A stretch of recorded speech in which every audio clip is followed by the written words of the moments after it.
Descubrí que era la otra familia de mi padre. Primero un poco de contexto. Mi papá decidió que era infeliz en su matrimonio con 4 hijos, conoció a mi mamá y tuvieron una hija, es decir, a mí. Mi mamá siempre había deseado tener una niña, pero en el pasado por complicaciones tuvo un aborto que la dejó muy traumada. Ella estaba completamente sola porque mis abuelos vivían en otra ciudad y mis tíos muy lejos. Luego de un tiempo conoció a mi papá por unos arreglos en unos electrodomésticos, empiezan a hablarse y verse más seguido, tienen una relación de noviazgo, hasta donde nunca se propusieron formalmente, y 1 o 2 años después nazco yo. Desde que nací mi papá jamás fue una figura muy presente ni en mi vida ni en la de mi madre, ella siempre se las arregló para cuidarme contratando niñeras, unas negligentes, otras responsables que aún les tengo mucho cariño, y mandándome a la casa de una tía cuando eran mis vacaciones de colegio y ella aún trabajaba.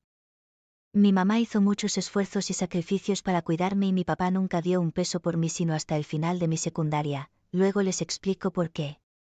Cuando tuve unos 10 o 12 años miré detrás de mi padre su celular donde había un grupo familiar donde obviamente no estaba mi mamá y otros contactos guardados como mi amor o mi hijo, pero eso nunca se lo mencioné a mi mamá. A partir de ese momento cuando mi papá pasaba a la casa tenía el descaro de responder las llamadas de sus hijos encerrándose en mi cuarto y saliendo diciendo que eran cosas del trabajo, pero obviamente mi mamá y yo sabíamos de qué se trataba, aunque mi mamá nunca hizo esfuerzos por encararlo.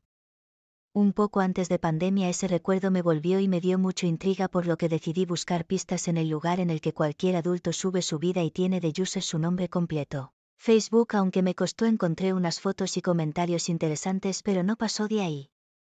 Y un día en pandemia por una videollamada de mi colegio mi papá dejó su correo abierto y aunque estuvo mal me puse a buscar evidencias de la otra familia de mi papá y encontré muchos documentos, fue ahí que me di cuenta que él estaba casado. Tenía 4 hijos y por las fechas en las que estaba en primaria mi papá le estaba pagando un crédito estudiantil a su hijo menor y por eso nunca le dio ni un peso a mi mamá. Desde ese día empezó a crecer el rencor, la rabia y el resentimiento hacia mi papá, lo que me llevó a terapia.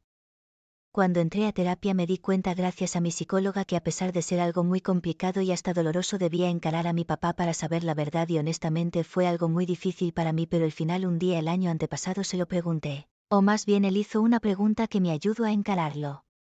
Me contó que en efecto tenía una esposa con la que no era feliz y yo tenía 4 hermanos mayores, me dijo que me quería mucho pero entendía si no quería volver a verlo. Que dijera eso fue extraño para mí, pero le dije que estaba bien así y cuando le pregunté si podría conocer a mis hermanos se puso muy a la defensiva negándolo demasiado rápido diciendo que serían más problemas para él.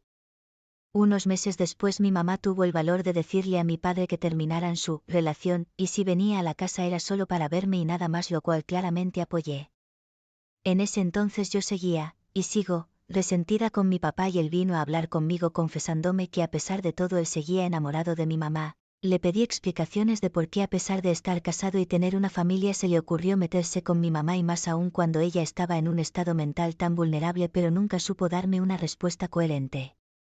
Aunque en ese entonces estaba desesperada por encontrar a mis hermanos, con el tiempo se me fue quitando, a algunos los encontré y seguí en Instagram y aunque aún sigo con querer conocerlos ya no es tan relevante como antes, si sucede bien y si no también. Nunca demandé a mi papá porque hasta mucho después supe que podía hacerlo y aunque lo intenté convenciendo a mi mamá ella no quiso hacerlo y ahora soy mayor de edad así que ni modo. De todas formas a día de hoy él solo aporta una nimiedad económica tratando de compensar años de abandono, pero siento que es más una ayuda para mi mamá que para mí y realmente no sé si quiero algo de él. Hoy en día nuestra relación es bastante neutral y a veces sigo sintiendo ira hacia él.